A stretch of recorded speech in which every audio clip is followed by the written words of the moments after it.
Hello and welcome into another edition of Set Piece Pitchcast, where we talk everything happening with Major League Soccer. We talk about primarily Ohio's two professional soccer clubs, Columbus Crew and FC Cincinnati. So we're going to talk about them today. We'll look kind of a league as a whole. We'll get to our scarf selections as always at the very end. We'll also take a look at some of those European matches you should be kind of focusing in on if you are, trying to check that out early in the morning before MLS gets started. But overall, let's get to it. We got match week 2, so we've already started the MLS season, and here we are now in the second week. We got a lot of great matchups coming up, so let's talk about them, shall we?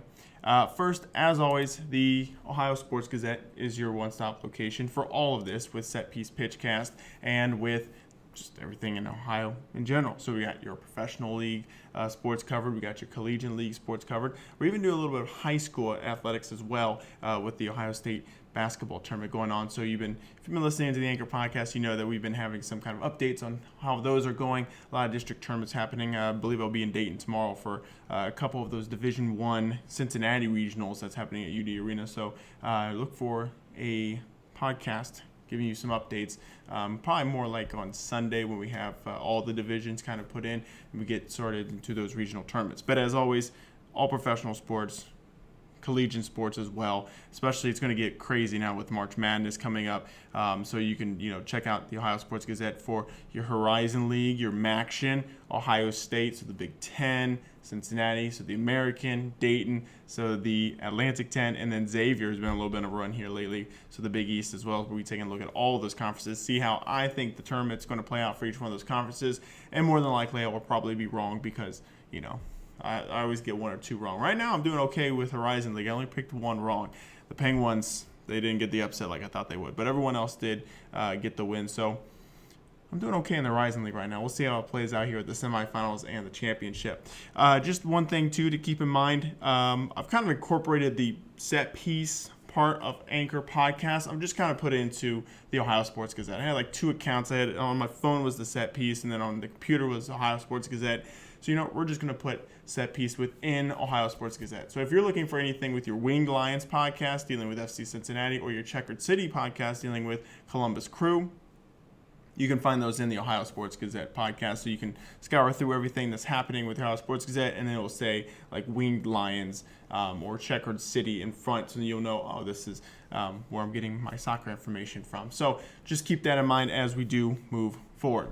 All right, so let's give a brief recap of what happened last week in Major League Soccer. It was a pretty good week overall to start out. So if we're going to take a look at what's happening, Columbus Crew and New York Red Bulls drew 1-1. FC Cincinnati in their debut, they did score a heck of an opener with Leonardo Bertoni, but overall, Sounders got the best of them. Sounders won 4-1 up there in Seattle. Philadelphia loses to Toronto 3-1. A lot of draws happen around the league as Orlando City and New York City tie 2-2. FC Dallas and New England Revolution tie 1-1. Colorado Rapids, Portland Timbers 3-3. Houston Dynamo, Real Salt Lake 1-1. Minnesota United gets the win on the road 3-2 over Vancouver. LA Galaxy scores 2 goals to come back and defeat Chicago Fire 2-1. And then Montreal Impact also did the same, scored 2 goals after San Jose already scored their one for the Impact to win 2-1. A brief look at your table. I know it's just week 1, but to basically get everything kind of started, most of the teams are kind of in the middle of the road with those draws. But Toronto and DC United, I forgot to give you your Sunday scores. So DC United won 2-0 over Atlanta United. And then on the other side, LAFC scored 2 goals late, especially one in stoppage time to beat Sporting Kansas City. So Toronto, DC United, Montreal, they all have 3 points at the top of the East. Then New York City, Orlando City, Columbus, New England, and Red Bulls all have 1 point, and then Chicago, Philadelphia, Atlanta, and Cincinnati all looking for that first point of the season. In the Western Conference, you have Seattle, Minnesota, Galaxy, Los Angeles FC, all 3 points. Colorado, Portland, Dallas, Houston, and Real Salt Lake with 1, and then Vancouver, San Jose, and Sporting Kansas City all looking for their first points on the season. Brief interjection here. This is a new segment that's called 3 substitutions. So it's like 3 points kind of from around the league that I felt like had kind of an important notice that we should, take a timeout for a moment and make that substitution, bring them in. So these are the teams that we're talking about. We're going to talk about FC Cincinnati. I mean, their first MLS match, they score a heck of a goal as their opener just to get to this point. I mean, they're only a few years old as a club, played some 3 seasons in USL. Now, their 4th season, they're already here in MLS and already on the big stage. So hats off to Jeff Birding and Carl Lindner family and everyone that's made this a possibility here for the Queen City, because I know a lot of fans are excited about it. And, they're going to get to it throughout the season. Obviously, what happens in the first season against a very, very good club in Seattle is not going to be indicative of how the season's going to go. I think that FC Cincinnati is going to compete.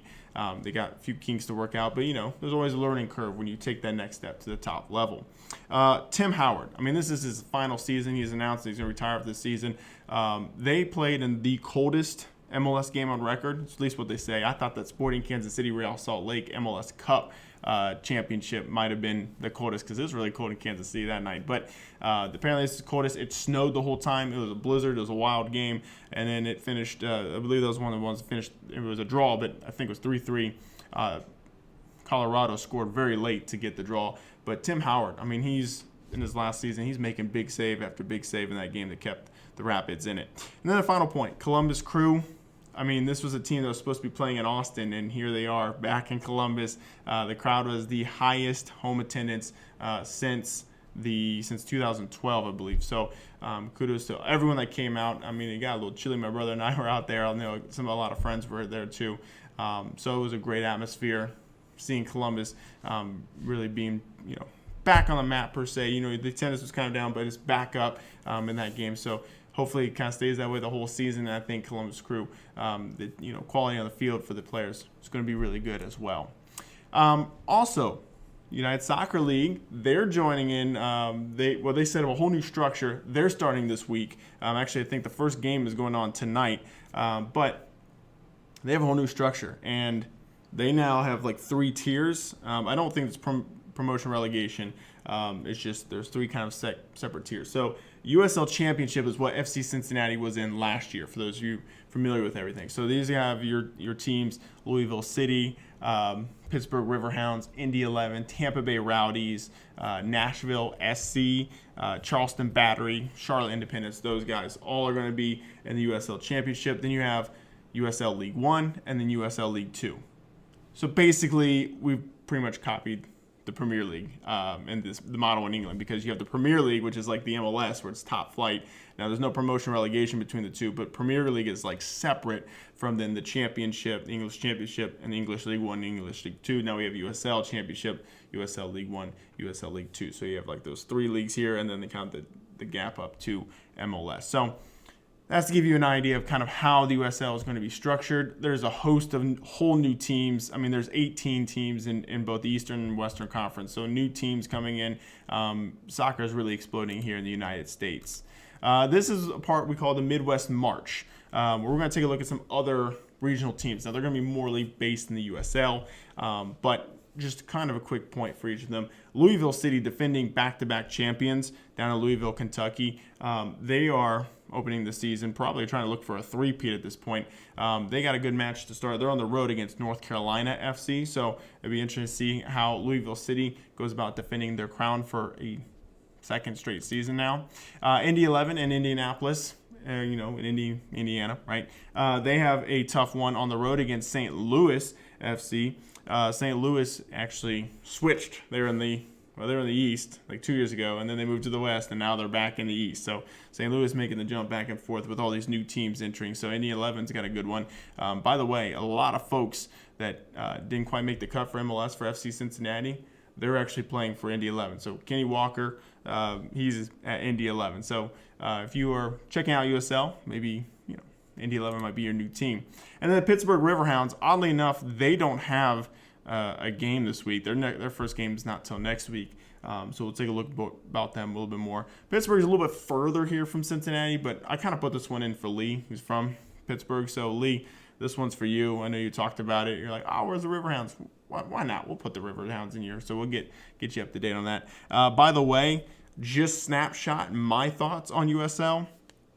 Eastern Conference, I think it's going to be Louisville City, Charleston Battery, Pittsburgh Riverhounds, Nashville, SC, New York Red Bulls 2, Swope Park Rangers, who's in the West Division, and now they're in the East Division, and then Indy 11, and I'm just going to throw the Tampa Bay Rowdies in there as my 8 for the Eastern Conference. For the Western Conference, I think it's going to be Phoenix Rising, Sacramento Republic, Real Monarchs, SLC, Orange County, San Antonio, and then I'm going to put 2 newcomers in, Tacoma and El Paso Locomotive, or why not, right? A couple of new clubs. So let's get back to Europe now. Our European electives, we'll go through this kind of quickly, but Scottish Premiership's got a big one today. You got Celtic, who's in first place with 66 points. They're taking on Aberdeen, who's in third with 53 points. Rangers is in second, if you want to know. But obviously, this is a big one for Aberdeen to try and stay up there, and obviously Celtic can put even more distance between them and the next couple clubs. This one really isn't too crazy. Bayern Munich is second. They're tied with Dortmund now with 54 points. Wolfsburg is in 7th with 39 points. I really put this one on here just to let you know that it's been almost a decade now, but the Brazilian Grafite for Wolfsburg, when they won the title about 10 years ago, I mean, they thrashed Bayern 5-1 in the game, and Grafite has, in my opinion, possibly the greatest goal of all time. So you need to go check that out on YouTube if you want to see one heck of a quality finish where he just slices and dices through the Bayern Munich defense and just makes them look silly. So go check that out if you get a chance. A big one in the Dutch Eredivisie, as you have Vitesse, who's in 5th, 39 points on the season, and Feyenoord, who's got 45 points in there in 3rd, so that would be a good one as well. Turkey Super League, Besiktas, 3rd place, 41 points versus Konyaspor, who's in 5th place with 35 points. So Konyaspor is trying to get kind of back up in that upper echelon. They're just 6 points behind, so a big win for Konyaspor could really go a long way against Besiktas. This one, the French League 1, Saint Etienne, who was on last week, they got another big one. They're at home this time. They're in 5th with 43 points. Lille is in 2nd with 54 points. Now, Lille is kind of far away from Paris Saint-Germain, so they're not going to catch PSG, but they want to keep themselves in a good spot for the Champions League. Then 2 Premier League games. Chelsea, 6th place, 56 points. Wolves is in 7th place with 43 points. Obviously, there's a gap there, but Chelsea, if they're going to want to stay up in European competition, they need to make sure they get wins on the road. Wolves is a very formidable opponent. And then our next one is probably the biggest one in the Premier League this weekend. Arsenal's in 5th place with 57 points. Obviously, Chelsea's right on their tail, but they're trying to catch Manchester United, who's in 4th with 58 points. So there's a giant clump there going on up at the top of the Premier League. So every point counts at this point. And Arsenal kind of didn't have that great of a showing during the Europa League this week. Manchester United, though, had that huge comeback against PSG to stay in the Champions League. So we'll see how that kind of plays out. All right, let's talk about our Ohio clubs now. Let's get back to the MLS, get back to our Ohio clubs, what Pitchcast is all about. Let's talk about FC Cincinnati, okay? So FC Cincinnati, they are going to probably look to regroup from that Seattle loss, 4-1. Midfield was very non-existent.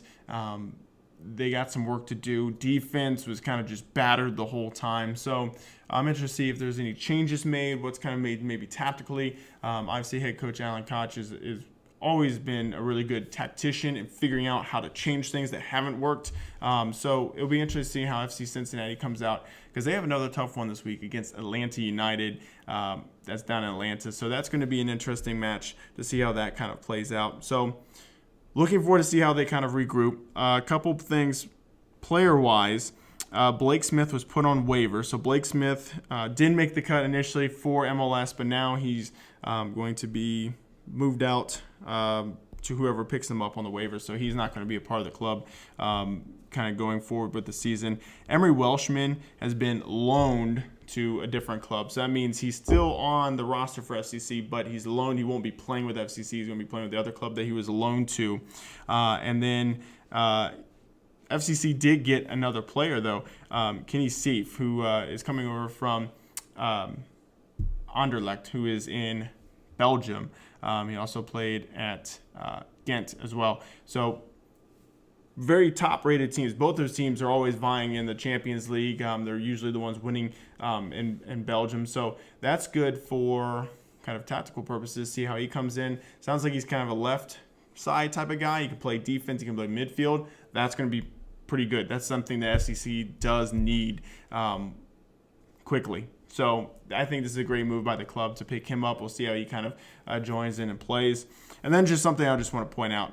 Kekuta Manneh, I don't know if you follow FCC on Twitter or on Facebook or anything like that, but they've been having some couple videos with him where he's been out there working on scoring goals. But he always cracks me up because they're outside, so it's been cold all week, right? But he's got his hood up and he's got like the scarf up, and it cracks me up because he's out there, scoring goals and stuff. And he's out there having a great time, but he's like so bundled up. I'm like, how does he even see what's going on? But so I just want to give a little shout out to him because he's having a great time playing down here in FCC. So that's exciting as well for Kekuta. We'll see what FCC does stepping forward with Atlanta United. Columbus Crew, here's your Checkered City podcast. So Crew had a very emotional start with how everything transpired over the last 2 years, and now they're still here in Columbus. They drew 1-1 with New York Red Bulls. That was kind of a more reserve side for Red Bulls. They didn't have some of their starters in, like Bradley Ray Phillips and guys like that. But still, overall, getting a point against a team that actually was my pick for the Supporter Shield is very important. So that's good for them. Obviously, Gaston Soro, the fact that he was injured for so long, was never really supposed to be playing again. Here he is scoring the goal for Columbus Crew here in the season opener. So hats off to him and the work that he's put in. Federico Higuain, I mean, he's still out there doing it, right? The maestro, he is out there just making things happen, making plays happen, being creative, opening the door for other players to get involved. So just wanted to give him hats off to him for what he's been doing and still doing it at the age he's at, and he still loves playing for Columbus, so that's awesome. And just one final thing. Kirk Urso, I believe this day was his birthday.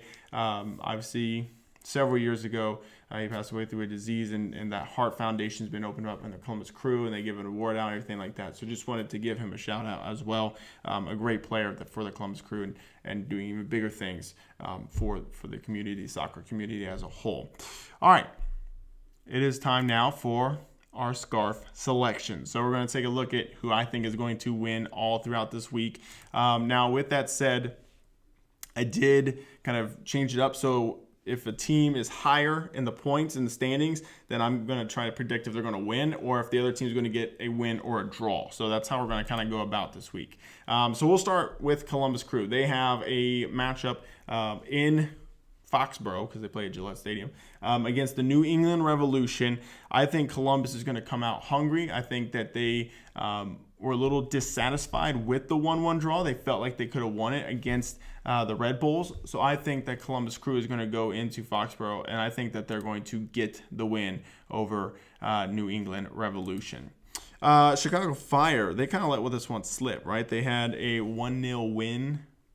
Not win, but 1-0 lead, and then let it fall apart and lose 2-1 to the Galaxy on the road. Orlando City had that big draw, so it's going to be interesting to see how this goes. Nani didn't start. Dom Dwyer, I don't think, started either, and then once those guys came in, it actually really picked up, and Orlando City actually did better and scored their goals. So I'm expecting those guys to start initially. So you got Bastian Schweinsteiger versus Nani, and I feel like they've probably played at some point against each other in Europe. But I don't know when off the top of my head, but here they are in the MLS playing each other, so that's going to be a good one over there in the Chicago area. So I think personally that Chicago is actually going to get the win in this one. They were for the win draw. I'm going to say Chicago is going to get a result at home to open up their season. FC Dallas and Los Angeles Galaxy. This one I'm already excited about, and I'll tell you why. It's because FC Dallas has been kind of smack-talking Galaxy, and Zlatan Ibrahimovic, to be exact. They out here talking about how Zlatan saying he's going to break every record in the MLS, and then they pointed out that he hasn't broken any scoring records or anything yet in the MLS. So FC Dallas, they're already out here talking all that smack. So, what the heck? In light of that, I'm going to go with FC Dallas. Backing it up, getting the job done. FC Dallas is a very good team at home, so I think this is going to be interesting. Galaxy, had to pull it out of the bag to get the job done at home last week. I'm going to FC Dallas this time. Houston Dynamo and Montreal Impact. I think this is going to be a very good one. This is going to be an exciting matchup. I think both of these teams have the ability to win. This one, though, with the point totals, because Montreal got the win and Houston got the draw, I'm going for a Houston win-draw. I think that Houston, the Dynamo, will get the result at home. So I think I'm going with Houston. Real Salt Lake and Vancouver. So this one would be more on the Vancouver end for a win-draw as opposed to Real Salt Lake. Real Salt Lake just does the dirty work. They don't get as much publicity as other clubs, but yet they're still in there. They're still doing work. They're still getting the job done, getting results, always up there in the playoff talk. So I think that, you can't bet against folks like Nick Raimondo and those guys. I'm going Real Salt Lake to get the job done at home. San Jose Earthquakes and the Minnesota United. One team really let me down. One team did really well. I picked Minnesota United to get the job done, and they did. They won 3-2. I said San Jose was going to get the win, and then they let it slip away, and they lost. So maybe I'm just a little bitter, but I'm still kind of high on the Loons. So, Matt, your Loons, I'm going with them on the road. So that's going to be interesting, but I'm going with the Loons on the road to get this win. All right, Seattle Sounders. We just saw what they could do. But Colorado Rapids, that new combination with Kai Kamara and Benny Feilhaber, those two both scored a goal, and those two are both newcomers for Colorado. So I think that this is going to be a more intriguing matchup than in past. So I think that Seattle is still going to get the result that they need. They would be getting the win. I think they're going to do it because Seattle proved that they're going to be up in the upper echelons once again. But I think this one might be a little bit closer than people think. New York City FC and DC United. I think this one will be a good one as well. DC United coming off that huge win at home against Atlanta United where they really kind of dominated them. 2-0 the final in that one. I'm going DC United to stay on the high horse here and get a result and a kind of a interesting environment with that Yankee Stadium. But I think DC United is going to be doing work. Sporting Kansas City and Philadelphia Union, two teams that lost on opening weekend. I think it's a little bit more bitter for Sporting Kansas City since they had a 1-0 lead and then things went kind of downhill. Roger Espinoza got the red card and then it was 1-1, and then in stoppage time they let LA score the game winner. So I think they're going to come out hungry at Children's Mercy Park. I don't no disrespect to Philadelphia. I picked them to win in the week one, but they kind of had some issues and ended up losing 3-1 to Toronto. There was some controversy in there, but I just think Sporting Kansas City they're just going to get the job done because they're just upset from what happened last week. So I'm going with Sporting Kansas City. All right. That means we have a couple more here. Los Angeles FC at home against Portland Timbers. Portland Timbers, they're going to be on the road a lot to start because they're building in more stands in their stadium. So they're not going to be at home for a while. So it could get kind of rough for Portland depending on how things transpire on their road record. Obviously, they got the 3-3 draw in Colorado. This is a very tough environment. And then obviously next week, your feature game, we'll already tell you that, FC Cincinnati home opener at Nippert Stadium is versus the Portland Timbers. So that's going to be a big road game as well, just with the environment that FC Cincinnati is going to have for the first home MLS game. But let's stick back to this. LAFC is on that high from getting that 2-1 victory over Sporting Kansas City. I think Portland's good. I think Portland's going to be a team that's going to be up there fighting for the Supporters Shield, fighting for the MLS Cup. But I think that it's going to just be very difficult to go into LAFC and get that win. So I'm going LAFC with this. And that brings us to our feature match for this week. Match week 2, FC Cincinnati. See, I got the old logo, but that's quite all right? I do have some new gear. And then Atlanta United. Atlanta United, the title holders, defending the crown. They won the MLS Cup championship. So they have the MLS Cup. They've been 2 years. That's all they've been in the league. They got the win 2 years in. The only team they've lost to, by the way, in the playoffs is Columbus Crew. There's a little fun fact for you. So Columbus Crew did beat them in that penalty shootout 2 years ago. But FC Cincinnati, I think, are definitely going to be regrouped from that Seattle game. I think they're going to get things figured out. I think that they are going to really challenge Atlanta United. Atlanta United just seemed kind of unable to finish in that first game against DC. I will say that was in Washington, D.C., and it was like a monsoon. Atlanta plays inside Mercedes-Benz Stadium where the Atlanta Falcons play, so it's going to be inside. So there's not going to be weather conditions that's going to hinder anything. So that could really switch things up. Atlanta is going to be more on their game, I think, especially after kind of that wake-up call that they got beat by DC United, who is another kind of contender in the East. So I think Atlanta United is going to be definitely hungry, wanting to come out, wanting to prove that, hey, we're not having kind of a letdown season after winning the MLS Cup.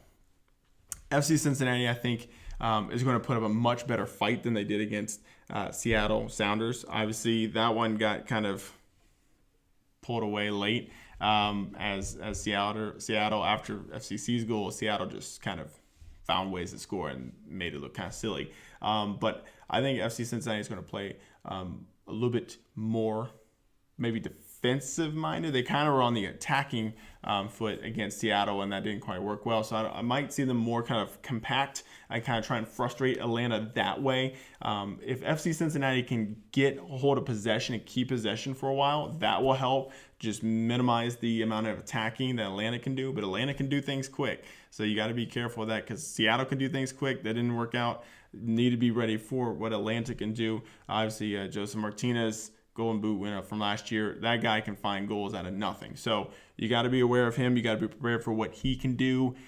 So with that in mind, I think that this is going to be a better showing for FC Cincinnati. But I just don't think FC Cincinnati is going to get a result in Atlanta. I see Atlanta United, even though it's going to be a much closer scoreline than I think some people around the league will think, I think Atlanta United is still going to get the job done. In their home opener, their ring ceremony, I think they're going to be pumped up. They're going to be ready to play. And I just think that at the moment, from what we've seen, even though they had kind of a rough first week, they've proven they can win the MLS Cup because they did it last year. They've been in the playoffs 2 straight times in their very young history. So I think that, unfortunately, I don't think FC Cincinnati is going to get a result in Atlanta, but they can learn from this and get back to Nippert Stadium and then really be prepared against the Portland Timbers. That's just my thoughts and opinions. All right, so that's going to wrap everything up here for me for Pitchcast Match Week 2. Obviously, check us out on Anchor Podcast on the Ohio Sports Gazette. I do want to give a shout out real quick. A huge thank you to my wife, Chelsea Jan, who actually uploaded everything onto the website last week because I had to peace out and go to Columbus for the Columbus Crew game.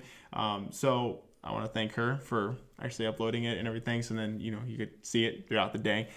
So thank you to her. Also thanks to everyone that listened in on Match Week 1, and hopefully you're ready for Match Week 2. We can listen into this, see how it all plays out. We'll see if things are right or not. Probably more so not than right, but that's okay.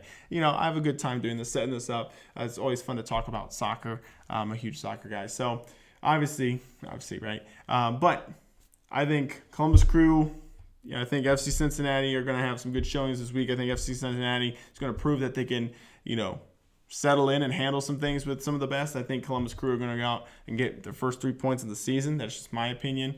As always, listen to us on the Anchor Podcast for Winged Lions and for Checkered City. That's all going to be on the Ohio Sports Gazette Anchor Podcast. And then also check us out at ohiosportsgazette.com, where you can get all of my opinions on the games, player grades, things like that. And then also everything else dealing with Ohio professional sports with that. So, as always, I want to thank you for listening in. And this has been a production of the Ohio Sports Gazette. This has been Set Piece Pitchcast.